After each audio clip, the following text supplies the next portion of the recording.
Sudarlun Majelis Hakim Mahkamah Syariah Banda Aceh menjatuhkan vonis masing-masing 85 kali cambukan untuk pasangan homoseksual MT dan MH. Sidang yang berlangsung Rabu pagi itu dipimpin Hakim Khairil Jamal, dibantu Hakim anggota Rosmadi Daud dan Yusri.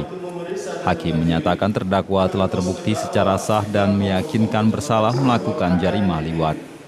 Terdakwa dinyatakan melanggar pasal 63 ayat 1 Kanun Aceh nomor 6 tentang hukum jinayat dengan ancaman 100 kali cambukan atau denda 1000 gram emas murni atau 100 bulan penjara. Dan meyakinkan bersalah telah melakukan jarimah liwat.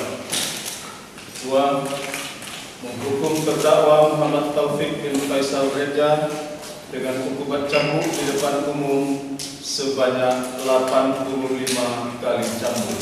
Pada sidang sebelumnya, Jaksa Penuntut Umum dari Kejari Banda Aceh menuntut kedua terdakwa dengan hukuman 80 kali cambukan. Untuk kasus ini, Jaksa menghadirkan 3 orang saksi, sementara kedua terdakwa menolak didampingi pengacara. Atas putusan ini, baik penuntut maupun terdakwa menyatakan menerimanya. Dari Banda Aceh, Reza Munawir, Serambi On TV.